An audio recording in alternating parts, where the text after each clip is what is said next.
بەرنامەی ئەمڕۆ بە سپۆنسەری کۆمپانیای ئەسێ بۆ بازرگانی مۆبایل شیری ئەڵتونسا.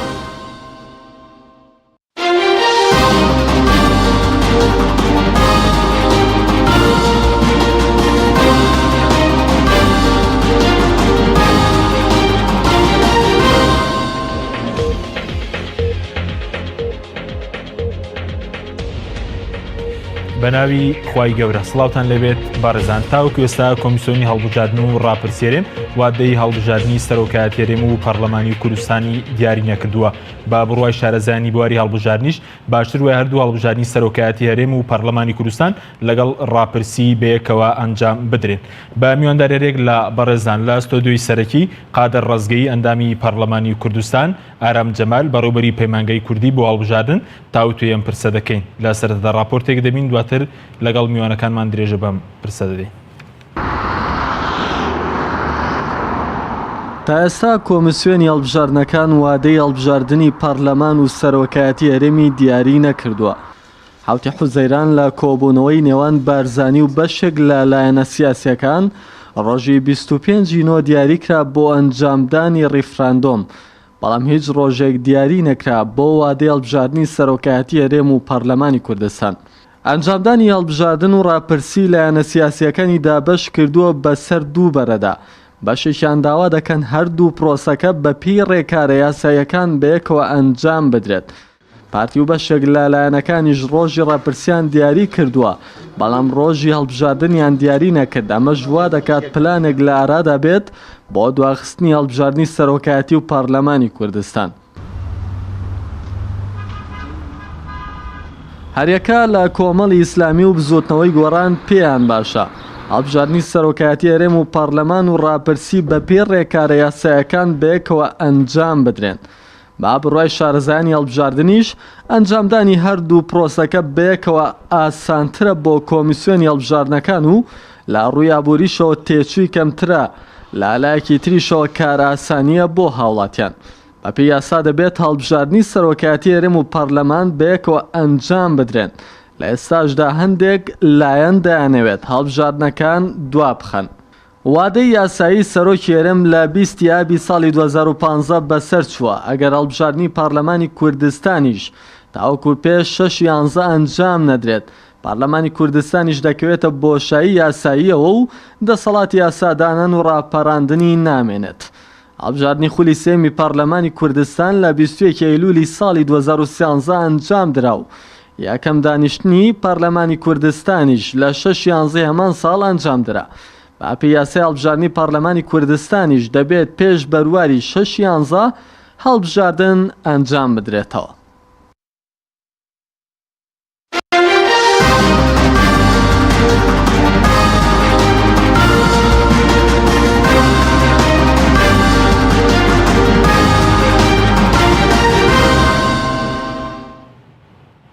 دووبارە سڵاوتان لەبێت بەڕێزان، سوپاس بۆ میوانەکانمان بەخێر بێن، سوپاس بۆ ئامادەبوونتان کە قادرێکە سەرتر لە بەڕێستانەوە دەست پێ بکەین. سەرنجی بەڕێستانە سەر دیاریکردنی 25 نۆ ڕۆژی ڕاپرسی چییە و پێتان وایە ئەوە کارەکەی چیە کە ڕۆژێکیش بۆ هەڵبژاردن بە دیاریکراوی سەرۆکایەتی هەرێم و پەرلەمانی کوردستان دیاری نەکراوە؟ زۆر سوپاس بۆ میوانداریتان، بەخێرهاتنی مامۆستا ئارام جەمال دەکەم. خۆشحاڵم لەگەڵ ئەودا لەو بەرنامەیە بەیەکەوەین. لە ڕاستیدا ڕیفراندۆم پرسێکی نیشتیمانیە و ئەم پرسە پێویستە بە یاسا تەنزیم بکرێ کێ بە یاسا تەنزیمی دەکات ڕوونە دەبێت پەرلەمانی کوردستان ئەم پرسە بە یاسا تەنزیم بکات و هیچ پارت و سەرکردەیەکی سیاسیش مافی ئەوەی نییەک بە قەناعەتی من بەدەر ینی لە دام و دەستگا فەرمیەکان بە تایبەتی پەرلەمانی کوردستان وادەیەک بۆ بەڕێوەچوونی پرۆسەکە دیاری بکات. ڕاستە هێز و لایەنە سیاسیەکان بەپێی ئەو بەرپرسیارەتیە سیاسی کە لە ئەستۆیانەوە و کاریگەریە سیاسی کە لە گۆڕەپانی سیاسی هەیەە و هەمووشیان لە کارنامەی سیاسی خۆیاندا مافی چارەی خۆنووسین و پێکانی ئەو ئامانجا وەکو دروشمی سیاسی هەم وەکو بەشێک لە استراتیژەتی سیاسی خۆیان خستویانەتە چوارچەوەی بەرنامەی خۆیان، بەڵێ مافی ئەوانە ئیتیفاق بکەن بۆ پێکانی ئەو ئامانجا بۆ مەسەلەن ڕێخستنی ڕوئیا و دیدی خۆیان تێکۆشان بکەن لەو پێناوەدا بەڵام دوجار ئەوەی کە پێویستە هەنگاوە فەرمیەکان بنێ دام و دەستگای فەرمی و ڕسمیە ئەو لایەنەکان لە کۆبوونەوەی حوتی حوزێران مافیەوان نەبوو کە ڕۆژەکە دیاری بکەن بە قەنەعەتی من نەخێ لەبەر چەند هۆیە شەو لەگەڵەوەی بە حیزبەکەی خۆشمانەوە هەڵبوونەوەن من دەڵێم لەبەر چەند هۆیەک یەک ئەم دۆخەنە ئاسایی کە لە هەرێمی کوردستان هەیە هەم لە ڕووی سیاسیەوە و هەم لە ڕووی داراییەوە پێویستی بە ئاساییکردنەوەی دۆخەکەیە و لەبەرەوە هەموو هێزولانە سیاسیەکان هەموو پارتە سیاسیەکان لە باشووری کوردستان لەگەڵ ممارەسەکردنی مافی چارەی خۆنووسینن بۆیە پێویست بوو کە هەموو هێزولانە سیاسیەکان بەیەکەوە هەنگاوی یەکەم کاراکردنەوەی پەرلەمان ئاساییکردنەوەی ئەم دۆخە و باشکردنی بژێوی خەڵک ئەنجا کۆبوونەوەی لایەنە سیاسیەکان بۆ خستنی گوتاری سیاسیان بۆ پاڵپشتیکردن لە قەراری ئەو دامەزراوە فەرمیانەی کە ینی لە پێناو شەرعیەتدان بە ریفراندۆم بە ئەرکی ریفراندۆم هەڵدەستن ینی پێویست بوو ئەمانە بکرێت کۆدەنگی بکرێت چونکە هیچ هێزێکی سیاسی نییە کە بڵێ من لەگەڵ ریفراندۆم نیم ئەگەر لە هەرێمی کوردستان ئەفونکە ئەگەر لە هەرێمی کوردستان هێزێکی سیاسی یا دوو هێزی سیاسی یا چەند هێزێکی سیاسی هەبێ بڵێ من جالەبەر تەوقیتەکە بێ یا هۆکارەکە باوەڕ نەبوون بێ بە ممارەسەکردنی مافی چارەی خۆنووسین بڵێ من لەگەڵ پرۆسەکە دانیم بە هەر پاساوێک بێ دەکرێت ئەو هێزولانە سیاسیانە هەفوو دەکرێت و هێزولانە سیاسیانەی کە بەیەکەوە دابنیشن ئیقرار بکەن بەڵام من پێم وایە پەلەکرا دەبوایە بەر لە هەموو شتێک نێوانی سیاسی لایەنە سیاسیەکان وەکوتم ئاسایی کرابایەوە و پەرلەمانی کوردستان دەستی بەکارەکانی خۆی کردبایەوە ئەنجا کۆبوونەوەی ئەحزابە سیاسیەکانیش بکرابایە بۆ ئەوەی هەمومان بەیەکەوە بە گروتینێکی دیکە بە شێوەیەکی پراکتیکی کار بکەین بە لە بەرچاوگرتنی دۆخی هەرێمی بە لە بەرچاوگرتنی دۆخی نێودەوڵەتی بە لە بەرچاوگرتنی ڕەوشی ناو خۆمان چونکە ئێمە کۆمەڵە کێشەوە بە کورتی هەڵە بوون کە ئەو بەبێ پەرلەمان و ئەو ڕۆژیان دیاری کرد من تەسەوەری من وایە کە نابێ هیچ سەرکردەیەکی سیاسی سەرکردەی هیچ پارتێکی سیاسی و هیچ حیزبێکی سیاسیش بەر لە پەرلەمانی کوردستان بەر لە دام و دەستگای مختەس ئەوانەی کە سەلاحیەتی ممارەسەکردنی ئەو پرسانیان هەیە لە بری ئەوان پێش ئەوان قەرار بدەن ئەمە خاڵی دووەم ڕاستە فرمان دەرچووە مەسەلەن بەڕێز کاک مەسعود بارزانی فرمانی دەرکردووە بۆ بەڕێوەچوونی ریفراندۆم بۆ دیاریکردنی وادەکە وە کۆمیسیۆنی ڕاپرسی و هەڵبژارنەکانیش ڕاست بردووە خودی کاک مەسعود خۆی شەرعێتی یاسایی نییە ئەمە خاڵێک جگە لەوەش کە کاک مەسعود فرمان دەردەکا دەڵێ با ڕاپرسی بەڕێوە بچێت بە پێی کام قانون بەڕێوە بچێت واتە ئیسناد دەکاتە سەر کام قانون بە پاڵپشتی کام یاسا خۆ ئێمە ئەم قانونەمان نییە ئەم قسانەش معنای ئەوە نییە کە ئێمە لەگەڵ ریفراندۆم دانین ئێمە لەگەڵ ریفراندۆم داین و هەموو هێزە سیاسەکان من کە بریکاری هەمویان نیمە من وەکو پەرلەمانتاریش قسە دەکەم هەمویان لەگەڵ ریفراندۆمدان بەڵام مەرج و شەرت و شروتی خۆیان هەیە زۆر لەو بارەوە دواترگەرم لە کاگەرام جناویش بەخێر بێ سەرنجی بەڕستانە سەر دیاریکردنی ڕۆژی ڕاپرسی چیەوە تا چەندێک ئەوەندەی کێوە شارەزاییتان هەیە لە بواری هەڵبژاردنەوەی کە چاودێری هەڵبژاردنەکان دەکەن ئایا باشتر وایە هەردوو پرۆسی هەڵبژاردن و ڕاپرسی بەیەکەوە ئەنجام بدرێن؟ ئەگەر ڕێفراندۆم و هەڵبژاردنەکان بەیەکەوە ئەنجام بدرێت لایانی ئیجابی هەیە و لایانی سلبیشی هەیە لایانی ئیجابەکەیەوەیە کێوە لە ڕاپۆرتەکە باستان کرد کەمکردنەوەی کولفەیە کولفەی فەنی لۆجستی مالی دارایی بەڵام بەو دۆخە زبر و بارگژیە زۆرەی کە لە نێوان هێزە سیاسەکانە هەیە ڕێفراندۆم لەگەڵ هەڵبژاردنە ناکونجێت یعنی زەحمەتە ئەبەرەوەی دوو پرسن هەڵبژاردن کێبڕکێکی زۆر توندی تایە لە نێوان هێزەکانە و ڕێفراندۆمیش لە بریەوەی کە ببێ بە چەترێکی نیشتیمانی هەموو هێزەکان لە ژێر سایی خۆیان کۆ بکاتەوە ئەو ململانی و ناکۆکی کە لە نێوان هێزە سیاسەکانە نەقڵە بێ بۆ ڕێفراندۆمیش لەبەرەوە بە دوو سایکۆلۆجیای جیاوە ئەچنە ناو خەڵکە چێتە ناو هەڵبژاردنەوەکەوە و ڕێفراندۆم لە پرسێکی ڕئیسیەوە ئەگەر لەگەڵ هەڵبژاردنا بکرێت بێ بە پرسێکی سانەوی و لاوەکی واتە ئەساس هەڵبژاردنە بێ بەلایەن هاوڵاتیانەوانێ بۆی کە حیزبە سیاسەکەی خۆی دەربچێ دووەم ئەنجا کە ڕێفراندۆم ئەبێ بەڵام ئەگەر لە وێنە گشتەکە ئەو کاتە سەیری بکەیت ئەوە بینیت خەڵکێکی زۆر ئەچێ بۆ هەڵبژاردن ئەکرێ ئەمە ئیسفادەی لێ بکرێ بۆ ئەوەی کە بڵێیت خەڵکێکی زۆر بەشداری لە ڕێفراندۆمان کردووە ئەمە یەکێکترە لە نقطە ئیجابەکان مەسەلا لە ئێرانە هەڵبژاردننی سەرۆکایەتی وڵات لەگەڵ هەڵبژاردننی ئەنجومەنی شوراکانە لێکیان داوە بۆچی لەبەرەوەی خەڵک ئەچێ بۆ هەڵبژاردننی شوراکان بەڵام ئەگەر بێت و بێتەنها هەڵبژاردننی سەرۆک بێت خەڵکی زۆر مقاتەعەیەکە ئەمە وەکو تەکتیکێک بەکار دێت بۆ ئەوەی کە ڕێژەی دەنگدان ڕێژەی بەشداربوونی هاوڵاتیان زیاد بکرێت ئەمە بە کورتیەک سلبیات و ئیجابیاتی ئەوەیە کە ڕێفراندۆم و هەڵبژاردنەکان بەیەکەوە بەڵام جیاوازی چێ بۆ ئەنجامدانی پرۆسەیەکی ڕێفراندۆم لەگەڵ ئەنجامدانی پرۆسەیەکی هەڵبژاردن کامیان ئاسانترە خۆی وەکو ئامادەکاری و پێداویستیەکان هەمان شتە بەڵام بابەتەکان جیاوازن بابەتەکان لەبەرەوەی کە هەڵبژاردن بۆ چییە بۆی هێزە سیاسەکان زۆرترین کورسی بەدەستبێن وانە بەڵام ڕێفراندۆم شتێکە ئەبێت وابێت ئەبێت وابێت کە هەموو هێز و سیاسەکان ئەمە بەبێ بە گریمانە باسیکەیت ئەبێ گریمانی ئەوە بکەیت کە هەموو هێز و سیاسەکان کۆک بن لەسەری بەڵام ئەو ناکۆکی ئەمر ملانەیە کە لە نوان هێز سیاسەکانە نەقڵێ بێ بۆ مۆزوعی ڕێفراندۆم و ڕێفراندۆم ئەکا بە مەسلەیەکی لاوەکی ئەیکاتە دەرەجە دوو و هەڵبژاردن ئەوساکە دێتە پێشەوە لەبەرەوەی هەر خەڵکێک ئەوەندەی ئینتیمای هەیە بۆ قوارە سیاسەکەی خۆی و هەوڵەدا بۆی کە دەنگ بدا بە قوارە سیاسەکەی کەمتر ئەچێ بەلای ڕێفراندۆمە جگەل لەو هەموو ڕێگری و ئەو هەموو مینەی کە لەبەردەم پرۆسی ڕێفراندۆمیش دانراوە بەس بە بۆ چوونی ئێوە مەسلەی دیاریکردنی ڕۆژەکە دەبووە ڕۆژی هەڵبژاردنیش دیاری کرابە وەکو ڕۆژی ڕاپرسی ڕەنگە ئەم پرسیارە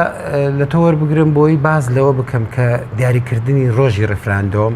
ئەگەر وای دابنین ئێستاکە کە قساکەین پێش 2015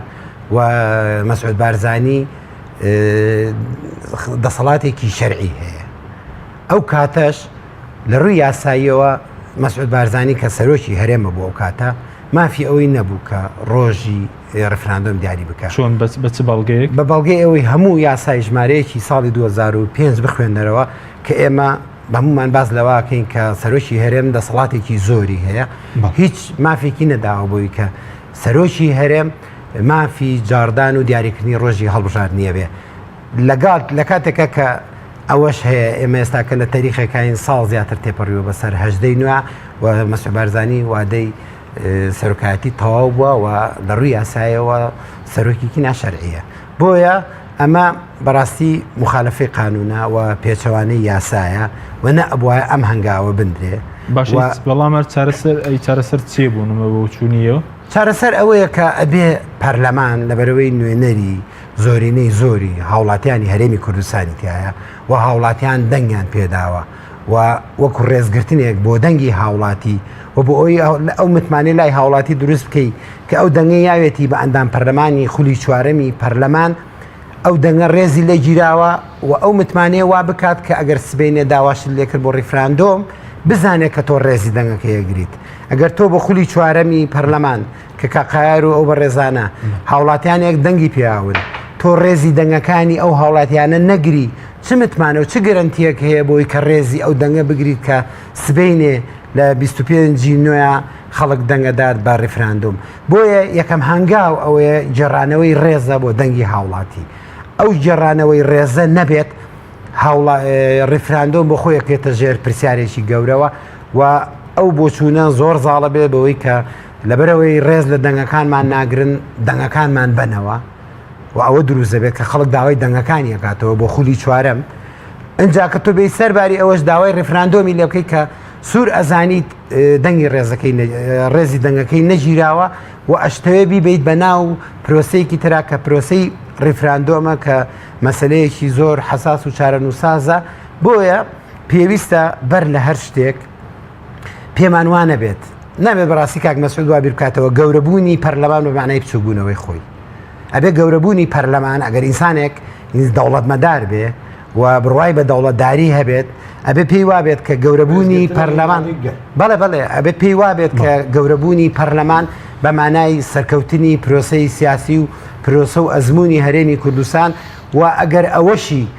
کە ئیدعا و بانگەشەی سربەخۆی و ڕێفراندۆمەکە ئەبێت لە هەموو کە زیاتر ئیش بکا بۆ ئەوەی کە پەرلەمانێکی کارا و چالاکی سواسیم کە قادر سەبارەت بووی کە ڕۆژی ڕاپرسەکە دیاری کراوە بەڵام ڕۆژی هەڵبژاردن دیاری نەکراوە پێ دوایە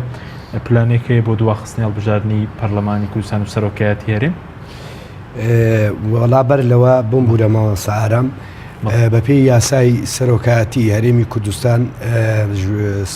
ژمارەیەکی ساڵی 2005 سەرۆکی هەرێم مەباستم بەڵام سەرۆکێکی هەرێمی ڕەوا یا شەرعی کە شەرعەتی یاسایی هەبێت لە ڕووی یاساییەوە بەر لە 6 ڕۆژ لە کۆتایی هاتنی بەنمونە خولی چوارەمی پەرلەمانی کوردستان یان هەر خولێک مافی ئەوەی هەیە کە جاری هەڵبژاردندا ڕۆژێک دەستنیشان مەبەستمەوە تۆ وتت هەڵبژاردن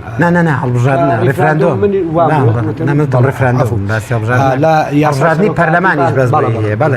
یاساکە باسی ئەوە نەکراوە ڕێفراندۆم ئەوەی ڕیفراندۆم بەڵێ بەس جەنابەت دیارە واتوت بەس ئەلموهیم لە ڕاستیدا هیچ گرنتیەک نییە ئێمە هەمومان تەکیل لەوە دەکەینەوە لەگەڵەوە داین کە هەردوو هەڵبژاردنەکان لە وادەی دیاریکراوی خۆیاندا بەڕێوە بچن چونکە دیموکراتیەت وا دەخوازێ هەرچەندە لیا لە پێناو بە دیموکراتیزەکردن هەرچەندە دیموکراتیەت لە دەنگدان و لە بەڕێوەچوونی پرۆسەی هەڵبژاردندا کورت نابێتەوە پرەنسیپ و کۆڵەکەی دیکەی زۆری هەن کە نامەوێت بچمە ناو ئەو وردەکاریەوە بەڵام گرنتی نییە هەردوو ینی هەڵبژاردننی گشتی و هەڵبژاردننی سەرۆکایەتی هەرێم لە وادەی دیاریکراوی خۆی بەر لە 6 کە دواوادەی یاسایی شەریعەتی ئەم خولەیە بەڕێوە بچێت بەڵام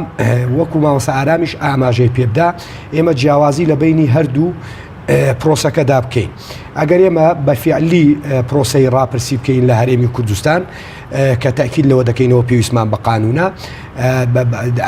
دەکرێت بە دەقێکی قانونی بە بڕگەیەکی قانونی وادەی بەڕێوەچوونی پرۆسەکەمان دیاری کردبە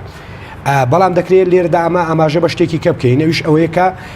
لە ڕاستیدا ئەگەر ئێمە بەجددی ئەم پرۆسەیە بکەین و لەگەڵ ئەنجامەکەشی و لەگەڵ ئەو ئیرادەی کە خەڵک دەیبەخشێت ڕازگۆ بین دەبێت بیر لەوە بکەینەوە کە ئەنجامەکە کەی ڕادەگەێنرێ کەی کاری پێدەکرێت و ئیرادەی کە خەڵک دەیبەخشێت بێگومان ئەو ڕەوشە سیاسیە لە هەرێمی کوردستان ئەگەر هەنگاوی پراکتیکی بنین بۆ لە دوای نەتایجی پرۆسەکە ڕەوشە سیاسیەکە و ڕەوشی ناوخۆی هەرێمی کوردستان و پەیوەندیەکانمان لەگەڵ عێراق و پەیوەندیەکانمان لەگەڵ دەوروبەر بێگومان ئالۆزی سیاسی پەیدا دەبێت و مادام ئالۆزی سیاسی پەیدا دەبێت دەبێت لە ئێستاوە بیلەوە بکرێتەوە کە قورسە هەردوو پرۆسەکە بەیەکەوە ئەنجام بدرێ ئەمە خاڵێکی کە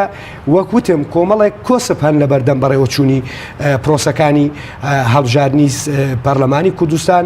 وەک هەڵبژاردننی گشتی و هەڵبژاردننی سەرۆکایەتی هەرێمی کوردستانیش کۆسپەکان ئێمە ناوچە کوردستانیەکانی دەرەوەی ئیدارەی هەرێمی کوردستان بە نمونە ینی کارانەبوونی پەرلەمان ئەمە لە ڕاستیدا پێویستی بە کاراکردنەوەی ئەمە بۆ خۆی دەبێت پەرلەمانێکی کارامانە بێت بەڵام ئەم ناوچە کوردستانیانە کە بە خوێنی پێشمەرگە کۆنتڕۆڵ کراونەتەوە بە پێ خوێنی پێشمەرگەش بەرگریان لێ دەکرێت لە ڕاستیدا دوا دەرفەتە بۆ باشووری کوردستان بۆ هەرێمی کوردستان ئێمە دەبێت چارەنووسی ئەو ناوچانە یەکلایی بکەینەوە ئەو عێراق مادەی 140 جێبەجێ ناکە هەمووشمان ویسین بێ ئومێدین لە جێبەجێکردنی ئەم مادەیە ئەی باشە نابێت لە پەرلەمانی کوردستان قانونیەک دەرچەیە قانونی هەڵبژاردننی پەرلەمانی کوردستانی ساڵی 1992 تعدیل بکەین بۆی کە ئەم ناوچانەش لە پرۆسە گشتێکەدا بەشداری بکەن ئەمە هەر بە نمونە خاڵێکی کە ئەوەیە کە لە ڕاستیدا هەموو کێشەکانی ئێستای کێشە سیاسیەکان یان ئەو کێشانەی کە هەن هەمویان بە ئەنجامدانی هەڵبژاردن چارەسەر نابن بۆ نمونە لاەنە سیاسیەکان ناکۆکن لەسەر خلافیان هەیە لەسەر نووسینەوەی یا ئامادەکردنی پرۆژەی ڕەشنووسی دەستور لە ناویدا کڕۆکەکەی ناکۆکین لەسەر جۆری سیستەمی سیاسی لەسەر دەسەڵاتی یعنی دامەزراوەکانی دەسەڵات ئەمە بە هەڵبژاردن چارەسەر نابێ و دەستوریش بابەتێکی گرینگە ناکرێت سپەی بڵین ئێمە بڵین بە کەمینە و زۆری نەتێی دەپەڕێن ئەمە لەلایە خاڵێکی کە ئەوەیە بۆ خۆی ئەگەر بەڕێز بارزانی لە بەرنامەیدا بێ خۆی کاندید کاتەوە ئەم قانونە حەقی پێنادا حەقی خۆ کاندیدکردنەوەی پێنادا قانونی سەرۆکایەتی هەرێم مادەی دووی ینی مادەی سی ئەم یاسایە کە زۆرمان لەسەری باس کردووە کە دەڵێ ماوەی ویلایەتی سەرۆکی هەرێم 4 ساڵە و دەکرێت جارێک کەش خۆی هەڵبژێرێتەوە کە خۆت دەزانی چەندی تێپەڕاندووە ئەمە ڕێگەی پێنادا و برادرانی پارتی کە باس لەوە دەکەن دەڵێن جارێک بەڕێز بارزانی لە ناو خەڵک ڕاستە و خۆ هەڵبژێراوە و جارێکیش متمانەی لە پەرلەمانی کوردستان پێدراوە لەوانەیە بێن تەفسیری مادەی 7 ئەم قانونە بە شێوەیە بکەن کە بڵێن مادام هەردوو جارەکە بە یەک شێواز بە یەک میکانیزمی هەڵبژاردن نەبووە بە سەرۆکی هەرێم مافی ئەوەی هەیە کە خۆی کاندید کاتەوە کە ئەسڵەن لە مادەی حەفدەدا باس لەوە دەکات بەدەر لە حکمی مادەی دوو نەک مادەی سێ ئەوەی ویلایەتەکە مادەی سێ بەدەر لە حکمی مادەی دوو کە مادەی دوو باس لە شێوازی هەڵبژاردننی سەرۆکی هەرێم دەکات باس لە ماوەی ویلایەتەکەی ناکات کەواتە ئەم مافەی نییە کە مەگەر بە کەڵەگاییش بێت جارێکی کە بمبورە خۆی کاندید کاتەوە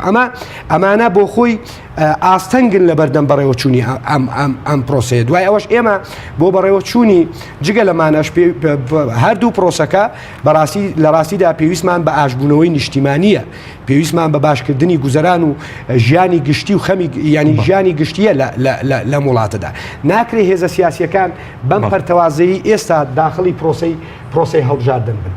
ڕاستە بەشێک لە کێشەکان بە هەڵبژاردننی یەکلایی دەبنەوە بەڵام کێشە ئەساسیەکان کێشە بنەڕەتیەکان ئەوەی کە پەیوەندی بە بنیادنانی نیزامی سیاسی لە وڵاتە هەیە وە پەیوەند عفو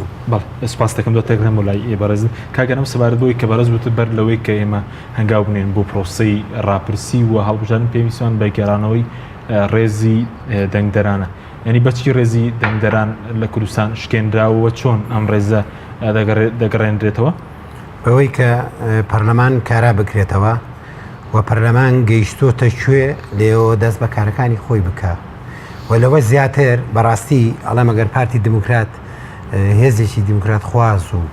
مۆدێرنە ئەبێت داوای لێبوردون لە هاوڵاتیانی کوردستان بکات کە ماوەیەکی زۆر هاوڵاتیانی بێبەش کردووە لەوەی کە نوێنەرەکانیان لە ناو پەرلەمانە ممارەسەی مافی هاوڵاتیان بکەن ینی دیموکراسیەت قورسە دیموکراسیەت قسە نییە کە تۆ لە ناوی حیزبەکەتی بنێ یاخود بانگەشەی بۆ بکەیت دیموکراسیەت بەرپرسیارەتیە و تۆ کە پەرلەمانت داخستووە بە هەر بیانوەیەک بێ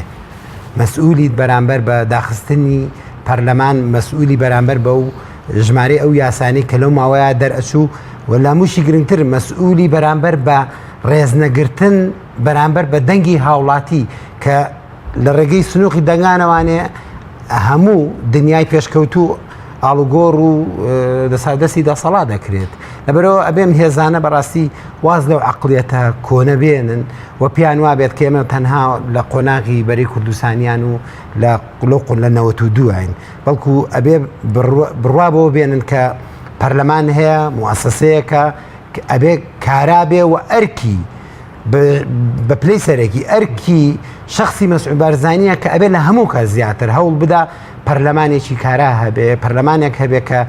پابند بێ بە یاساوە و یاسا بۆ ئەویش دەربکا و یاسا بۆ نەوەکانی داهاتوش دەربکا ئەگەر ئێمە باز لە دەوڵەتداری ئەەکەین و باز لە دەوڵەتی یاسا ئەەکەین بەڕاستی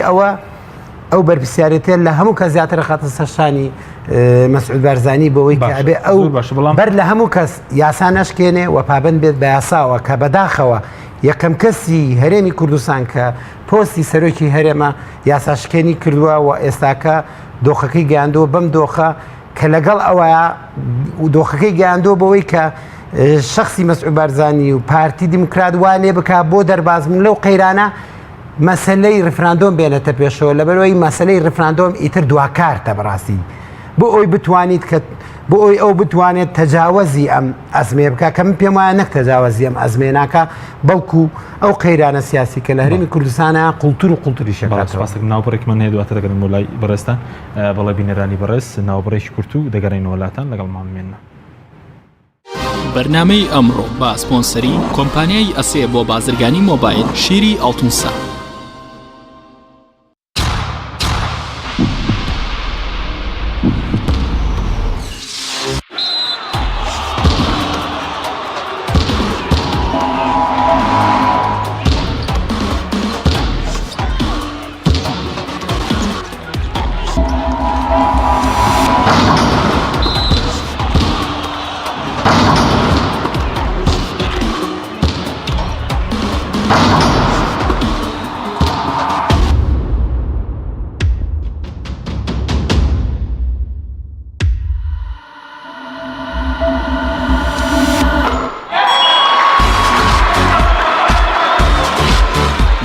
سەرکەوتنە گەورەیە تەنها شیری وشکی ئەڵتونسای تەمێکی ڕاستەقینە و 100% سروشتی نۆشی کەو هەمیشە بە بەهێزی بمێنەرەوە.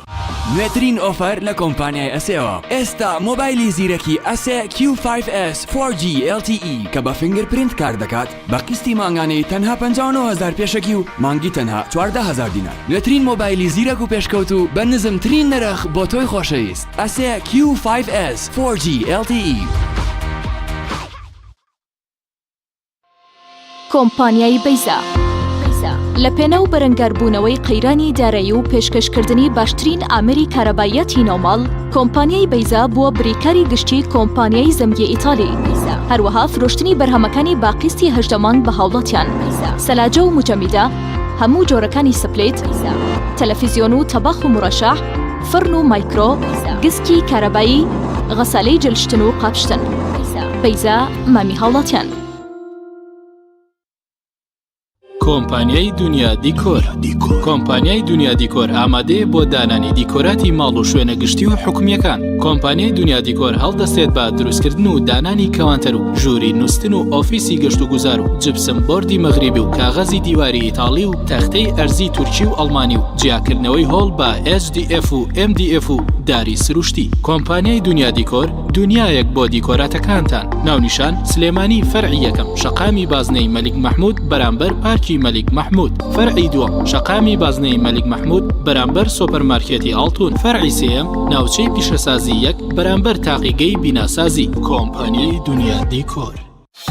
ئێستا بۆ یەکەمین جار لە کوردستان و عێراق ئامێری سپرای فۆم چەندەها ئاسانکاری بۆ هاوڵاتیان دەستەبەر دەکات. ئەگەر بێزار بوویت لە گەرمای هاوین و سەرمای زستان یا لە دڵۆپە و شێی بیناکەت، ئەوە ئامێری سپرای فۆم هەموو ئەمانەت بۆ چارەسەرەکات بەبێ دوودڵی. بە مادەی پۆلیۆریا و سپرای فۆم ڕووپۆشی ماڵ و شوێنە گشتی و مەلەوانگە و بەنزیخانەکانتان بکەن. ئامێری سپرای فۆم ئەتوانێت لە تەواوی کوردستان کارەکانتان جێبەجێ بکات. ناونیشان سلێمانی پێشانگای IGT، شەقامی بازنەی مەلیک مەحموود بەرامبەر بانزیخانەی بینایی. ئامێری سپرای فۆم.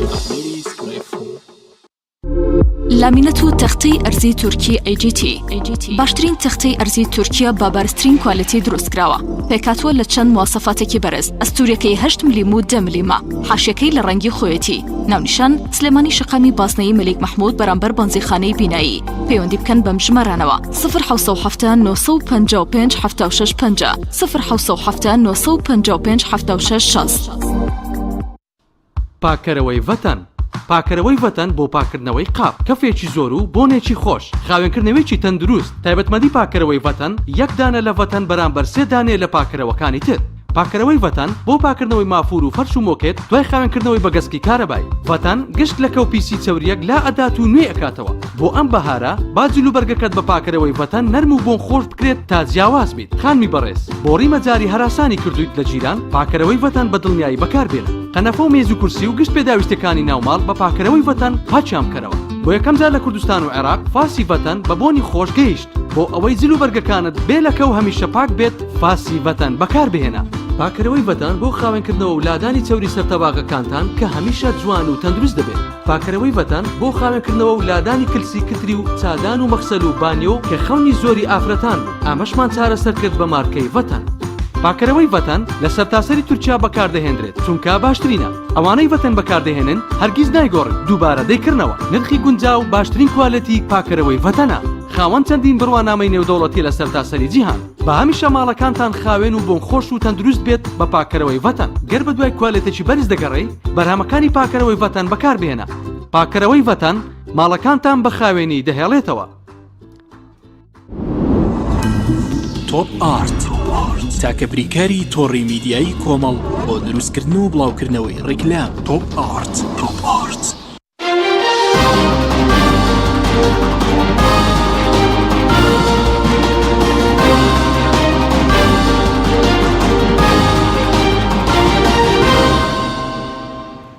دووبارە سڵاوتان لێبێت بەڕێزان. کاگەرە مەگەرگورێم وڵای بەڕێز سەبارەت بەوەی کە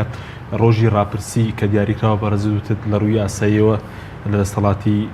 سەرۆکی هەرێمدانی ئەگەر سەرۆکی شەرعیشمان هەبێ، ئەی لە دەسەڵاتی کێدەوە پاشان بۆ هەڵبژاردن چۆن ڕۆژی دیاریکردنی ڕۆژی هەڵبژاردن لە دەسەڵاتی کۆمیسیۆنە وەکو ڕفراندۆم وەکو کاقاریش باسی کرد لەبەرەوەی کە ئێمە یاسای ڕفراندۆمان نییە، لەبەرەوە بەڕاستی بە دەقێکی سەریح لە هیچ یاسایەکە ئەوە نادۆزیتەوانێت بۆی کە بڵێ فلان لایەن مافی جاردانی ئەوەی ینی ئێستا بەڵامانیش ئەکرێت لە یاسای ژمارەیەکی ساڵی 1990 یاسای هەڵبژاردننی پەرلەمانە پەرلەمان بۆ مەرجەعە بزانیت کە مافی دیاریکردنی ئەو پرسانەی هەیە کە پرسی چارە نووساسن یعنی ئەتوانی دوا تەفسیری بکەی بەوەی کە پەرلەمان ئەو مافەی هەیە بەڵام ئەمە چیمان بۆ دەرەخایانی من بوارەخە ئەمە لە 92 پەرلەمانمان هەیە هەتا کوێستاکە بیرمانە نکردوتەوانە کە یاسایەکی ڕێفراندۆمان هەبێ ئەمە مانایسی بەمانەوەی عقلی سیاسی لە هەرێمی کوردستاندا عقلێک نەبووە ئیشی بۆ ڕێفراندۆم و بۆ سەربەخۆی کرد بێ بەداخەوە ئەوەش لە عقلێکی استراتیزیۆ نهاتووە ئەوەندەی لە عقلێکی ململانێ و لە عقلێکی حیزبیەوە هاتووە کە کتوپڕ یەتە سەرەوەی کە پرسی ڕێفراندۆم هێنێتە پێشەوانێ و مەسەلەی ڕێفراندۆم ئەهێنێتە ئەولەویاتی مەوزوعەکان بۆیە ئەگەر ئەمە عقلێکی استراتیجی هەبووە و عقلێکی هێمن بووایە من پێمان لە 92 لە 93 و ئەمانە لە هەرێمی کوردستاندا یاسای ڕاپرسیمان هەبووایە و چەندین هەموار بۆ ڕاپرسی بکرایە بە پێی ئەو دۆخانی کە ئەچووە پێشەوە بەڵام لەبەرەوەی کە عقلێتەکەی لە هەرێمی کوردستانە عقلیەتی پەلامارانە عقلێتێکی ئینقلابیە بەڕاستی عقلێتێک نییە کە بە شێوەیەکی پلاندا ڕێژەر و بە شێوەیەکی هێمن بیر بکاتوانێ و لەسەر ئاسێکی هەرێم و لەسەر ئاسێکی نیشتمانی بۆیە وەختێکەزانی لە پڕێکا تۆ باز لە شتێکەکەی لە ماوەیەکی دووری درێژات تۆ پەرلەمانت هەیە یاسانە ئێمەکو پەیمانگای کوردی بۆ بژاردن لە خولی سێمە یاسای ڕاپرسیمان پێشکەش بە پەرلەمانی کوردستان کرد ینی وەکو ڕێکخراوێکی ناحکومیشین هەستمان بەو زەڕورەتە کرد نەک ڕاپرسی تەنها بۆ مەسلەی مافی چارەی خۆنووسین بەڵکو زۆر پرسەیە لە هەرێمی کوردستاندا کە پێویستی بەوە هەیە خەڵک ڕاپرسی پێ بکات ینی مەسەلە قەزایەک هەیە ئەوێ لەسەر فڵان پارێزگا بێ لەسەر فڵان پارێزگانە بێ ئەمە چۆن یەکلایەکەیتەوە ئەمە ئەبێ ڕاپرسی لەگە خەڵکەکە بکەی و خەڵکەکە بڕیار بدا لەسەر ئەم لە پارێزگا بێ و چەندها پرسیتر بەڵام ئێمە ناڵێم لەبەر ئەوەی ئیشمان نەکردو لەسەر بیناکردنی دەوڵەت بەڵکو ئێمە دایم بیرمان لەوە کردوەوە کە چۆن بتوانین زۆرترین دەسەڵات بپچڕین ئەگەر بە شێوەیەکی ناسایش بێ بۆیە کەدونێتە ئەو دۆخەوە کە دەخدێک دێن باز لە ڕفراندۆمەکەین بەڵام ئێمە یاسامان نییە لەبەرەوە بەڕاستی ئەمە بۆ خۆی کارەساتەوە ئێستاکەش ئەو عقلەیەوێ پەرلەمان کارا بکاتەوە بەداخەوە هیوادارم وا بێت لە ڕوانگەی ئەوە بێت بۆ ئەوە پەرلەمان کارا بکاتەوە کە پەرلەمانێکی کارامان هەبێ پەرلەمانێکی ئەکتیڤمان هەبێ و ببێ بە مەرجەعێکی یاسایی و سیاسی لە هەرێمی کوردستاندا ئێستاش کە ئەو عقلەی کە باز لە کاراکردنەوەی پەرلەمانەکەتەوە زیاتر و زیاتر ئەو عقلێتە بۆ ئەوەیە کە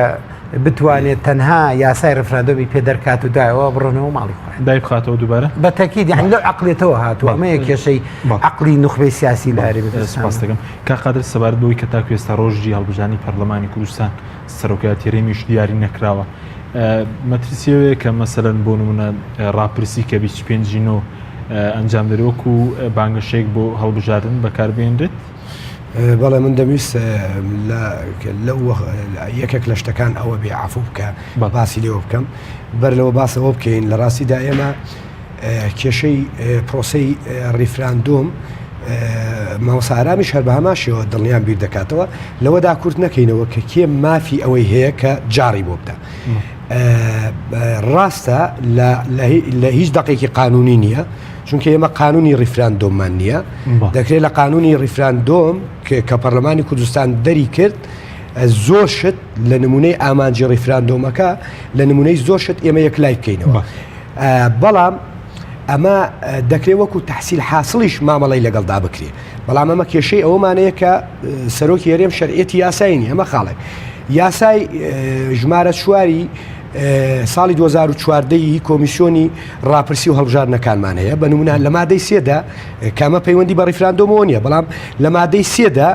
باس لەوە دەکا کە ڕاپرسی لەسەر پرۆژەی دەستور دەکرێت سەرۆکی هەرێم لەگەڵ بە هەمانگی لەگەڵ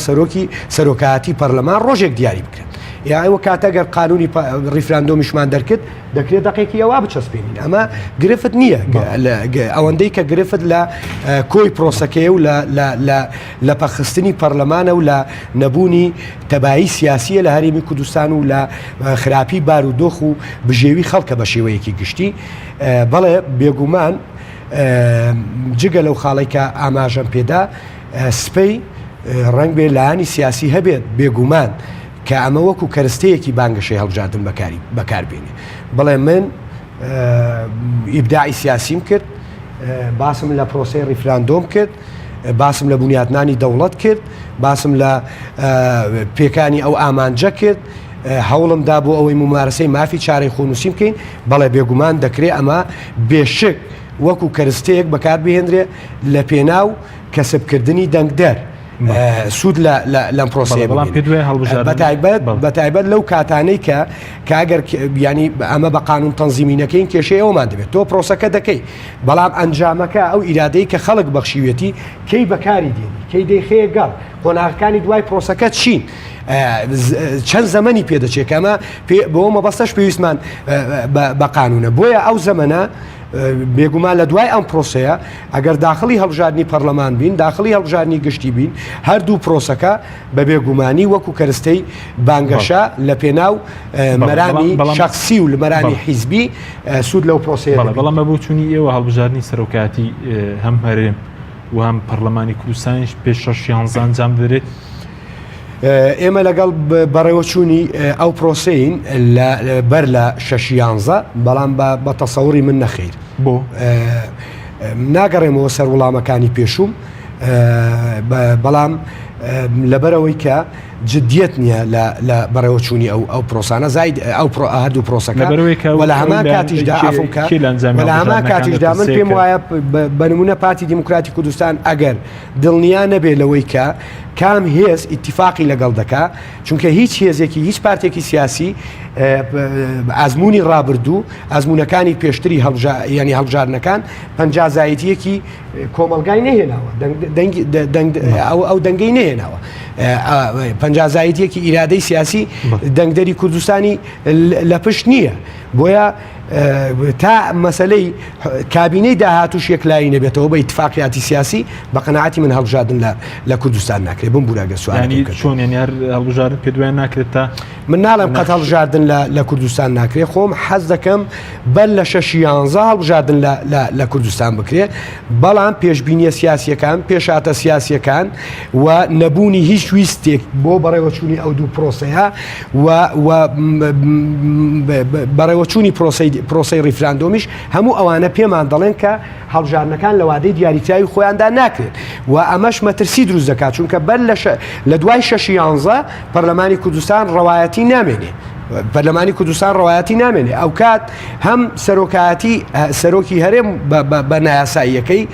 دەسەڵاتی مطلق دەبێ وەک کە ئێستا مطلقە و هەم حکومەت کە ئێستا نیوەی ینی متمانەی تەواوی یاسایی لە پشتنیە چونکە ئەم حکومەتەی ئێمە تەشکیلمان کردووە ئەم کابینەی ئێمە تەشکیلمان کردووە ئەم حکومەتە بەشێکە لە پرۆسەی پەخستنی پەرلەمانی کوردستان کەواتە ئێمەی کە متمانەی یاساییمان پێداوە ئەوان نەک مافەکانی ئێمە و مافەکانی میلەتیان پێشێت ئەو بۆ پەرلەمان ئەی بۆ سەرۆکاتی هەرێم هەڵبژاردن دەکرێت هەردوو پرۆسەکە بەیەکەوە دەکرێت کەی دەکرێت من نازانم خۆزگا برادێکی کۆمیسیۆنیش لێرە باە بەڵام بۆ هەردوو پرۆسەکە لە چ وادەیەکدا دەکرێت من نازانم لە ڕاستی داوەک وتم بەڵام هەردووکیان بەیەکەوە دەکرێت بەڵام ئەو وەکو سەرەتاش وتم بە پێی یاسای سەرۆکایەتی هەرێم هەرچەندە بەڕێز بارزانی خۆی نیەتیمانەوەی هەیە تا قیامەت بەڵام مافی خۆکان دیتکردنەوەی نییە تۆ بۆ چون لە چیوە سەرچاوی تو تا قیامەت مافیمان بەنیازیمانەوەیە ئەو بۆ چونە لەوە سەرچاوی گرتووە ئەم قەیرانە سیاسیە کە لە هەرێمی کوردستان قوڵ بوویەوە پەرلەمانی کوردستان تەحتیل کرا ئەو کاتە لایەنە سیاسیەکان لە دانوستاندا بوون بۆ ئەوەی کە لەسەر ئەم پرسە و تعدیلکردنی یاسای سەرۆکایەتی هەرێمی کوردستان بگەن بە ئەنجام برادرانی پارتی تەنانەت ئامادەیان تێدا نەبوو لەسەر دەسەڵاتێک یا دوو لە دەسەڵاتە فعلیەکانی سەرۆکی هەرێم مساومە بکەن کە تۆ لە پێناو یەک دەسەڵاتی فعلی گریمان جەناب سەرۆکی تۆ لە پێناو یەک دەسەڵاتی فعلی یەک دەسەڵاتی شکلی کە ئامادە نەبی کەمی بکەیەوە میلەت خێ ناو ئەو گێژاوەیە کەواتە تۆ نیەتی دەستبەرداربوونی کورسیت نییە ئەمە شتێکی واقعیە پێم وایەکە خوێندنەوەیەکی لۆجیکیش بەلایەنەکانشەوە تووە پۆستە بۆ ئەوانە تا کۆتایی لایەنەکان وایان وت بێ بڵێم پارتی بەلایەنەکانی تری وتوی پۆستی سەرۆکیێرین بۆ ئەوانە نا برادرانی پارتی دەڵێن پۆستی سەرۆکی هەرێم بە ئێمە یەکێتی دەڵێن لە بەرامبەر پۆستی سەرۆک کۆمارە بە برادرانی گۆڕان و کۆمەڵی ئیسلامی و یەکگرتووی ئیسلامی دەڵێن ئەمە لە دەرەوەی ئەو ئیتفاقیەیە کە وەکو ئیتفاقی سیاسی بۆ تەشکیلکردنی کابینەی هەشتەمی حکوومەتی هەرێمی کوردستان تەشکیل کراوە و خۆشیان کە مۆنۆپۆلی ئەم پۆستەیان کردووە و ینی لەسەر تەفاهمیان ئامادەی ینی تەکیف و گەشتنە ئیتفاق و ڕێکەوتنیان تێدا نەبوو لەسەر تعدیلکردنەوەی قانونەکە کە خودی تعدیلکردنەوەی قانونەکە ئەگەر ئەوان عقلانە تەسەڕوفیان کردبایە دەیانتوانی قانزانجی لێ بکەن مادام ئەویان تێدانێت دیاران پۆستە خۆیان بە خاوەنداریەتی ئەم پۆستە دەزانن تا ئێرە خۆیان بە خاوەنداریەتی ئەم پۆستە دەزانن. بەڵێ سوپاسم کاگەرم سوارد بۆ ئەگەر هەڵبژاردننی سەرۆکایەتی هەرێم و پەرلەمان لە مانگی 11 نەکرێت بۆ مەگە هەڵبژاردن نەکرێت زیانەکەی چییە؟ وەڵابەر لەوەی وەڵامی و پرسیارە بەمەوە وەکە قاری جامەژەی پێیا خۆی جەوهەری کێشەی هەرێمی کوردستان بەڕاستی بریتە لە جۆری سیستمی حکومڕانەکە کە لە هەرێمی کوردستاندایە یعنی تەوژمێکگەیە ڕاستەیەکەیە کە ئێوێ سیستمەکە سیستمێکی پەرلەمانی بێ و تەوژمێکیش هەیە کە ئێوێ سەرۆکایەتیەکی بەهێزیش بێت لەبەرەوە هەموو ململانێ و هەموو کێشەکان بەڕاستی لێەوە سەرچاویان گرتووە و درێژکردنەوەی وادەی سەرۆکایەتی بۆ مەسعود بارزانی و پێداگیری لەوەی کە ئێستاکە قوبوڵیەتی پێی بڵێن سەرۆکی هەرێمی دیفاکتۆ و ئەمری واقع هەمووی بۆ ئەوە هێشتنەوەی ئەو دەسەڵاتەیە کە سیستمی حکومڕانی ڕنگڕێژەکە بەوەی کە سیستمێکی سەرۆکایەتی بەڵێ بەس ئەگەر مانگی 11 بژار ئەنجام لێ پەرلەمانیش نامێنێت لە ڕووی یاساییەوە بە تەکیدەوە کەوینە بۆشایەکی سیاسی مەترسیدارەوانەیە و جگەل لەوەش مەسلەی هەڵبژاردننی سەرۆکی هەرێم ڕاستی ململانەیەکی زۆر تون دروست دەکات چکە لەبەرەوەی وەکقاری جامەژی پێ عقلێتێک هەیە تەنانەت زۆر بە زەحمەت هەزمیەوەکە منافیسێکیشی بۆی هەبێ لە کاتی هەڵبژاردنەکەوە لە هەڵبژاردنەکانی 2009 بینیمان مەسەلە چەند کەسێک کە خۆیان هەڵبژێرا بەڕاستی ڕوبەڕووی زۆر زەحمەتی و ناوناتۆرۆشت بوونەوە بۆیە چارەسەر بۆ هەرێمی کوردستان ئەوەیە کە سیستمەکە بکرێ بە سیستمێکی پەرلەمانی و سەرۆکایەتی هەرێم و سەرۆکی هەرێم لە پەرلەمانەوە دیاری بکرێ و هەڵبژاردنیش کە ئەکرێت هەڵبژاردن بێ بۆ پەرلەمان ئەو کاتە مانایەکیش بۆ ڕێفراندۆم دروست دەبێتەوە و ئاشتەواییەک و یەکریزێکیش بۆ ماڵی سپاسەکەم دو پرسیارم بە کوتی سەبارەت بە ئەرکی کۆمیسیۆن پێ دوای کۆمیسیۆنی کوردستان کە یەکەم ئەزمونێتی لە هەڵبژاردن و ڕاپرسی سەر دەکەوێت یاخود دەرکی چییە؟ بەداخەوە سەرۆکایەتی کۆمیسیۆن بەپێ ئەو لە دوانانەی ئەیدا هەز دەکەین بەڕاستی نزیگونەوەکەی نزیگونەیەکی سیاسیە زیاتر لەوەی نزیگونەوەیکی یاساییە بۆ چەندێک هەوڵە چندێک لێ دوانەدات بۆی کە ئێمە دەسەڵاتێکی جێبەجێکردین و ئەمە چێ فەرمانکە بە سەرمانە جێبەجێەکەینەوەمانە ئێوە تێگەین کە سەرۆکایەتی کۆمیسیۆن بڵێن سەرۆکی کۆمیسیۆن بە تایبەتی بەڕاستی نزیگونەوەکەی نزیگونەیەکی حیزبی و سیاسی زیاتر لەوەی کە یاسایی بە سپاس دەکەم کە خاتە دووە پرسیارم زۆر بە کوردی سەبارەت بەوەی کە هەندێک دەڵێن ئەنجامی ڕاپرسی بۆ سەربەخۆیی نییە ئەوەندەی کە بەڕێز داگاداربی پێ دوایە بۆ سەربەخۆیی یاخود بۆشتی دیکەیە من دەگەڕێمەوە سەرەوە ئەگەر ئێمە قانونێکمان هەبێ بۆ ئەو بابەتە دەکرێت لە قانونەکەدا ئەمە دیاری بکرێ ئایا ڕیفراندۆم بۆ سەربەخۆییە بۆ دەوڵەتە یا بۆ کۆنفیدرالیە خۆی ناکرێت دوایەوەی خەڵک دەنگدا نەزانێت دەنگ بۆچی دوای ئەو کات دوای ئەو کات ناکرێت نوێنەرەکانی ئێمە لەگەڵ بەغدا بکەونە دانوستان خەڵک بۆ دەوڵەت دەنگیدا بێ بەڵام ئەوان بێن بڵێن ئێمە لەسەر کۆنفیدرالی ڕێککەوتوین بۆیە من وەکو پەرلەمانتارێک بۆ ئەو بابەتە پێویستمان بە دەرکردنی قانون بۆ ئەوەی ئەم دوو دڵیە ئەم تەموو دەوڵەتە پێ دوای ئەمەی کە ئێستا دەکرێت ئەمەی کە ئێستا دەکرێت من تا ئێرە بە هەنگاوی عملی نابینم یعنی ئەگەر کە بۆ دەوڵەت بێت طبعاً وا بڕیارە بۆ دەوڵەت بێ وا بڕیارە بۆ دەوڵەت بێ بەڵام وەکوتم تا تۆ نی بە قانون تەنزیمی نەکەی ینی بەدەقی قانونی تەنزیمی نەکەی کە ئاماچ لە ڕیفراندۆم چییە و نمونەی ئەوەم هێنایەوە ئەو کاتە هەم دەنگدەر هەمومان لەوە دڵنیا دەبین کە ئێمە ڕیفراندۆم دەکەین بۆچی دەیکەین ئێستا ئەوەی کە تا ئێستا وەکو کەرستەیەکی ڕاگەاندن بە شێوە شەفەویەکە خیتابی جۆرا و جۆر لەبارەیەوە دەدرێت و لە تۆڕی کۆمەڵایەتی و لە سایتە فەرمی و نافەرمیەکانی زۆر لەبارەیەوە باسی لێوە دەکرێت لە ڕاستیدا سپاس دەکەم کاتمان زۆر سپاس بۆ بەڕێز کاخادە ڕزگەندامی پەرلەمانی کوردستان بەڕێز ئارام جەمال بەڕێوەبەری پەیمانگای کوردی بۆ هەڵبژاردن سپاسان دەکەم کە لەم بەرنامەیە لەگەڵمان سپاس بۆ بینەرانی بەڕێز سپاس بۆ هاوکارانم تا بەرنامەیەکی تر خواتان لەگەڵ.